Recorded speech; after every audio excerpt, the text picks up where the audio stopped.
Hello friend, welcome to my channel garden scape. আপনি যদি আমাদের চ্যানেলে নতুন হয়ে থাকেন অবশ্যই আমাদের চ্যানেলটিকে সাবস্ক্রাইব করুন এবং আমাদের চ্যানেলের সমস্ত আপডেট তথ্য পেতে পাশে থাকা বেল আইকনটিকে প্রেস করুন।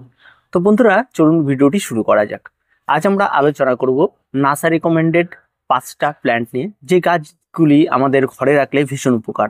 তার সঙ্গে সঙ্গে যে সমস্ত গাছগুলি আমাদের ছাদ বাগানীদের কর্মজীবনে ভীষণ ব্যস্ততার মাঝেও কোনো রকম কোনো পরিচর্যা ছাড়াই গাছগুলি সুন্দরভাবে বেড়ে ওঠে। আর তার জন্য এই সমস্ত গাছগুলি আজকে সম্পূর্ণ নতুন বাগানীদের জন্য, যারা নতুন বাগান করতে চান তাদের জন্য নিয়ে এসেছি। যে গাছগুলি আপনারা আপনাদের ঘরে রাখতে পারবেন, আপনাদের বাড়িতে যদি কোনো রকম জায়গা না থাকে একটা ছোট্ট টেবিলের মধ্যেও আপনারা রাখতে পারবেন। তার সঙ্গে সঙ্গে যদি 4 আঙ্গুল কোথাও কোনো জায়গা থাকে সেই জায়গাটায় আপনারা গাছগুলি রাখতে পারবেন। চলুন যে 5টা গাছ নিয়ে আমরা আলোচনা করব সেই 5টা গাছ আস্তে আস্তে আমরা দেখে নিই। বন্ধুরা, সবার প্রথমে যে গাছটি রয়েছে সেটা হচ্ছে জেড প্ল্যান্ট। এই জেড প্ল্যান্টের বর্তমানে অনেকগুলি ভ্যারাইটি পাওয়া যায়, এটা হোয়াইট ভ্যারাইটি। এই গাছগুলি কিন্তু এই ছোট্ট ছোট্ট পটের মধ্যে কিন্তু খুব সুন্দরভাবে বেড়ে ওঠে এবং বছরের পর বছরেরা এখানেই বেঁচে থাকে। তাদের তেমন কোনো খাবার দেওয়া বা তার কোনো পরিচর্যা করা, অতিরিক্ত পরিমাণে জল দেওয়া, এই সমস্ত কোনো বিষয়ের কিন্তু ঝামেলা থাকে না। তাই আপনারা যারা এই জেড প্ল্যান্ট এই ছোট্ট ছোট্ট 2 ইঞ্চি মাপের পটে করতে চান, এই পটগুলি একটা সুবিধা হচ্ছে আপনার যে বাড়ির যে কোনো জায়গাতে এদেরকে রেখে দিতে পারবেন। তাই এই সমস্ত ছোট ছোট পটে যদি আপনারা গাছ করেন সেগুলি দেখতে যেমন সুন্দর হয়, তার সঙ্গে সঙ্গে রাখতেও বেশ সুবিধা হয়। তো এই সমস্ত গাছগুলি তেমন কোনো রকম কোনো পরিচর্যা থাকে না, শুধু 50% মাটি, 50% ভার্মি কম্পোস্ট আর তার সঙ্গে 1 মুঠো মতো বালি মিশিয়ে মাটি মিশ্রণটি তৈরি করে ফেলুন আর ঝটপট এই সমস্ত টবগুলিতে লাগিয়ে ফেলুন। আর এই সমস্ত টবগুলি কিনতে গেলে এক একটা টবের দাম পড়ে 4 থেকে 5 টাকা এবং মাটিও কম লাগে এবং গাছও খুব ছোট ছোট গাছ লাগে, যার জন্য এই সমস্ত গাছগুলোরও দাম কম, তার জন্য খরচাটা অনেকটাই কমে যায়। তাই নতুন বাগানীদের জন্য এই সমস্ত গাছগুলি কিন্তু যথেষ্ট ভালো। তারপরে যে গাছটি নিয়ে কথা বলবো সেটা হচ্ছে বেবি রাবার। এই গাছটিও তাই ছোট্ট ছোট্ট টবের মধ্যে খুব সুন্দরভাবে ভরে ওঠে। এই বেবি রাবার কিন্তু প্রচুর পরিমাণে বেনিফিট রয়েছে আর এদেরও টব তাই একই মাপের টবে রয়েছে, একই রকম মাটির মিশ্রণ দিয়ে তৈরি করা রয়েছে এবং এই ধরনের মাটির মিশ্রণ দিয়ে কিন্তু আপনারা এই ধরনের গাছগুলি করতে পারবেন। এই বেবি রাবার কিন্তু নাসা রিকমেন্ডেড একটি গাছ, প্রচুর পরিমাণে অক্সিজেন প্রদান করে, তার সঙ্গে সঙ্গে ঘরের দূষিত অ্যালডিহাইড, কিটোন এই সমস্ত দূষিত পদার্থগুলোকেও ভীষণ রকমভাবে শোষণ করতে পারে। এই সমস্ত গাছগুলি আপনারা আপনাদের বাড়ি যে কোনো জায়গাতে রাখতে পারবেন, কারণ এই সমস্ত প্রত্যেকটা গাছই কিন্তু এরা লাকি প্ল্যান্ট। বন্ধুরা, তারপরে যে গাছটি রয়েছে এটা হচ্ছে ফাইকাস বেঞ্জামিনা, যেটা হোয়াইট ভ্যারাইটি বলে। বর্তমানে এই সমস্ত গাছগুলি কিন্তু প্রচুর পপুলারিটি বেড়েছে এবং প্রত্যেক বাগানই কম বেশি এই সমস্ত গাছ করে থাকে, কারণ এই সমস্ত গাছে কিন্তু প্রচুর বেনিফিট রয়েছে। তারা যারা নতুন বাগানে, যারা ছোট টবে ধরনের গাছগুলি করতে চান, তারা এই ধরনের টবে বছরের পর বছর এই গাছগুলিকে রেখে দিতে পারবেন। তাতে গাছে কোনো রকম কোনো অসুবিধা হবে না এবং প্রত্যেকটা গাছ বেশ সুন্দর থাকবে।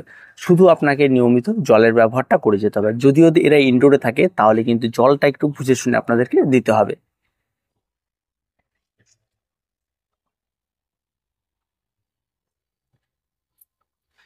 বন্ধুরা, তারপরে যে গাছটি রয়েছে এটা চায়না বট বলা হয়। এই সমস্ত গাছগুলো কিন্তু সহজে কিন্তু নষ্ট হয়ে যায় না, গাছগুলি দীর্ঘদিন বেঁচে থাকে। তার সঙ্গে সঙ্গে এই সমস্ত গাছগুলির শেপটা এত সুন্দর নিজে থেকেই হয়ে যায় যে দেখতেও যেন অদ্ভুত রকমের সুন্দর লাগে।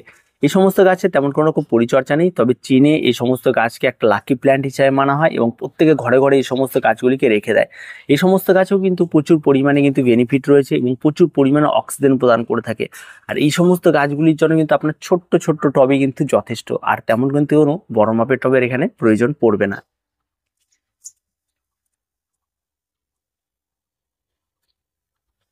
বন্ধুরা, তারপরে যে গাছটি রয়েছে, গাছটি দেখে নিশ্চয়ই বুঝতেই পারছেন স্পাইডার প্ল্যান্ট। যে স্পাইডার প্ল্যান্টগুলি আমরা হ্যাঙ্গিং এ রেখে দিতে পারি, যে স্পাইডার প্ল্যান্টগুলি আমরা আমাদের ছাদ বাগানের যে কোনো টবে করতে পারি, সেমনি এই সমস্ত ছোট ছোট টবেও কিন্তু এই ধরনের স্পাইডার প্ল্যান্ট করা যায় এবং যেগুলি বছরের পর বছর ভালো থাকে। এবার এই সমস্ত গাছগুলি কিন্তু প্রত্যেকটি কিন্তু নাসা রিকমেন্ডেড এবং প্রত্যেকটা কিন্তু ভীষণ বেনিফিট রয়েছে। আর এই সমস্ত গাছগুলি আপনারা যে কোনো নার্সারিতেই পেয়ে যাবেন। আর এই সমস্ত গাছগুলি এই সমস্ত ছোট ছোট পটে করার জন্য এই ধরনের বড় মাপের চারা ক্রয় করতে হয় না। এই ধরনের ছোট ছোট আপনার রানার থেকে বেরোনো যে কোনো একটি মাথা থেকে কেটে নেওয়া চারা আপনারা যে কোনো বাগানি বা যে কোনো যাদের কাছে বড় গাছ রয়েছে সেখানে গেলে আপনারা পেয়ে যাবেন। সেই সমস্ত জায়গা থেকে নিয়ে এই সমস্ত গাছগুলিকে আপনারা আপনাদের ছোট ছোট পটের মধ্যে, যেভাবে আমরা মাটির মিশ্রণ বললাম, এভাবে আপনারা বসিয়ে দিন। দেখবেন যে প্রত্যেকটা গাছ খুব সুন্দরভাবে বেড়ে উঠবে। এবার আসি এই ধরনের গাছগুলির তার কিছু পরিচর্যা থাকে বা মনিটরিং থাকে, যে বিষয়গুলি আপনাকে বেশ নজর দিতে হবে। প্রথম কথা হচ্ছে এই সমস্ত গাছগুলিকে আপনাকে ফুল সানলাইটে কড়া সূর্যালোকে কখনোই রাখা যাবে না, যেহেতু এদের মাটির পরিমাণটা খুব কম, তাই তীব্র দাবদাহে এদেরকে রাখলে এই ধরনের মাটিগুলি ঘন্টায় ঘন্টায় জল আপনাকে ব্যবহার করতে হতে পারে, খুব তাড়াতাড়ি জলগুলো শুকিয়ে যায়। তাই এই সমস্ত গাছগুলিকে আপনাকে রাখতে হবে আপনার ছাদ বাগানের যে কোনো একটি জায়গায়, বা আপনার যদি ঘরে রাখেন সকালে বা বিকেলে 1 থেকে 1.5 ঘন্টা রোদ লাগে এমন একটি জায়গা আপনাকে রেখে দিতে হবে। তারপর সে গাছে জল দেওয়া। যেহেতু গাছগুলি অল্প পরিমাণ জায়গার মধ্যে থাকে, তাই জল দেওয়ার বিষয়টা খুব একটা ঝামেলা পাকায় না, এবং যেহেতু অল্প জায়গা ভেজা থাকে, তার জন্য এই সমস্ত গাছে জল দিতে হলে আপনারা টবের মাটিটিকে একটু ভিজিয়ে দিন, এবং তারপরে আবার আপনারা বারবার করে দেখুন যে মাটিটি শুকিয়েছে কিনা। যখন মাটি আবার শুকিয়ে আসবে তখন আবার আপনারা গাছে জল প্রয়োগ করবেন। এই ব্যাপারগুলো কিন্তু অবশ্যই মেনে চলতে হবে। তার সঙ্গে সঙ্গে তো বর্ষাকাল আসলে রোগ পোকামাকড়, ফাঙ্গালের আক্রমণ এই সমস্ত থাকেই, আর সেই সমস্ত বিষয়ের ক্ষেত্রে একটু অ্যান্টিফাঙ্গাল, একটু পেস্টিসাইড এই সমস্ত কিছু একটু আপনারা ব্যবহার করতে পারেন। তবে আমি বলে রাখি, এই ধরনের জেট প্ল্যান্ট, এ ধরনের বেবি রাবার, এ ধরনের আপনার চায়না বট, ফাইকাস বেঞ্জামিনা, এই আপনার স্পাইডার, এই সমস্ত গাছে কিন্তু কোন রকমের রোগ পোকামাকড় হয় না। এই সমস্ত গাছগুলি তো হয় না, এটাতে তাও একটু গোড়ায় মাঝে মধ্যে ফাঙ্গালের আক্রমণ ঘটলেও ঘটতে পারে, তবে এই সমস্ত গাছে কিন্তু কোনো রকম রোগ পোকামাকড় আক্রমণ ঘটে না। সেদিক থেকে আপনি নিশ্চিন্তে এই সমস্ত গাছগুলি কিন্তু মন দিয়ে করতে পারবেন। তো প্রত্যেকে এই সমস্ত গাছগুলি করুন এবং বাড়িতে রাখুন, দেখবেন প্রত্যেকটা গাছ কিন্তু আপনার হেলথের জন্য বেনিফিট রয়েছে, আপনার পরিবারের জন্য বেনিফিট রয়েছে। তার সঙ্গে সঙ্গে এই সমস্ত কোনো গাছগুলি কিন্তু সাইড এফেক্ট কোনো কিছু নেই।